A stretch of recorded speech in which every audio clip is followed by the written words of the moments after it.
Everyone, Manish Gautam this side. आप सभी लोगों का अपने इस वीडियो में बहुत बहुत बहुत स्वागत करता हूं और बने रहिए हमारे साथ इस वीडियो में लास्ट तक।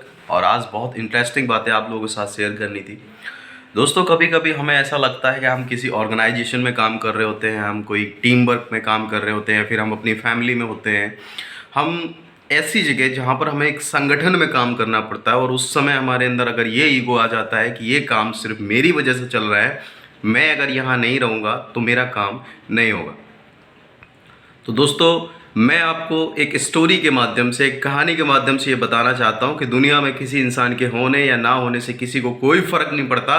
कुछ दिन के बाद सारे लोग भूल जाते हैं आपको और बस यादें रह जाती हैं।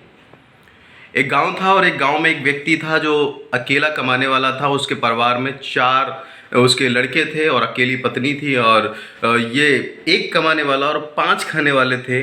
उस इंसान को हमेशा एक चिंता सताए रहती थी कि आज मैं कमाता हूँ तो मेरा परिवार खाता है, लेकिन कल अगर मुझे कुछ हो जाता है तो मेरे परिवार को कौन देखेगा, इनकी देखभाल कौन करेगा, क्योंकि मेरे बेटे तो कमाते भी नहीं है।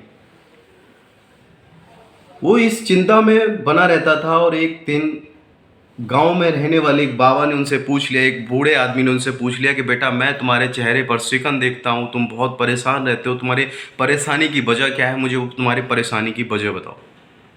तो उस व्यक्ति ने अपनी परेशानी की वजह बताई कि बाबा, कमाने वाला मैं अकेला हूँ, मेरे परिवार में खाने वाले 5 हैं और मैं हमेशा यही सोचता रहता हूँ कि अगर मैं इस दुनिया से चला गया तो मेरे परिवार का क्या होगा। तो बाबा ने बोला, आपकी प्रॉब्लम क्या है? उन्होंने बोला, प्रॉब्लम यही है। बोले, एक काम करो, बिना किसी को बताए 1 साल के लिए आप गायब हो जाओ और किसी को पता नहीं चलना चाहिए।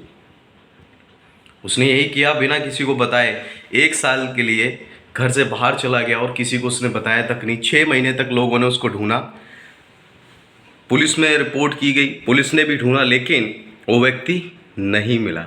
और उसके घर वालों को ऐसा लगा कि वो आप इस दुनिया में नहीं रहे और उनको ढूंढना बेकार है। तो अब अपने पास जो खेती पड़ी है, जो पहले से बंजर थी, उस पर हल चलाना शुरू किया। उन 4 लड़कों ने खेती करना शुरू कर दिया और 6 महीने के बाद वो परिवार पहले की तरह बहुत ही ज़्यादा खुश में रहने लगा। अब उस व्यक्ति ने सोचा कि 1 साल के बाद चल के देखता हूँ कि अब मेरा परिवार तो रहा भी नहीं होगा, क्योंकि मैं कमाने वाला अकेला था और खाने वाले 5। तो वो व्यक्ति जाता है, अपनी दहलीज पर खड़ा होता है, तो उसकी वाइफ भिक्षा लेके आती है और उसको देती है, लेकिन वो गौर से देखता रहता है अपनी पत्नी की तरफ और बोलता है कि मैं भिखारी नहीं हूँ, मैं तुम्हारा पति हूँ। तो उसकी पत्नी बोलती है, मेरे पति तो 1 साल पहले ही गुजर चुके हैं, इस दुनिया से जा चुके हैं। बोले, जा नहीं चुके हैं, मैं ये देखना चाहता था कि क्या तुम लोग मेरे बिना रह सकते हो या नहीं रह सकते हो। बाद में पता चला कि वो तो उन्हीं का पति था। दोस्तों, ये कहानी हमें क्या सीख देती है? हम किसी भी ऑर्गेनाइजेशन में काम कर रहे होते हैं, हम कहीं भी काम कर रहे होते हैं, अगर हमें ऐसा लगता है कि ये काम सिर्फ मेरी वजह से चल रहा है, तो ऐसा बिल्कुल आप गलत सोच रहे हैं। रहने से तभी तक फर्क पड़ रहा है जब तक आप उस जगह हैं। जिस दिन आप वहां से चले जाएंगे, आने वाले 3 से 6 महीने के अंदर लोग आपको पूरी तरीके से भूल जाएंगे और पहले जैसी दिनचर्या में वो वापस लौट आएंगे। इसलिए ये घमंड अपने मन से निकाल दीजिए, ईगो अपने मन से निकाल दीजिए कि सिर्फ आपकी वजह से वो काम हो रहा है। Thank you so much, all the best.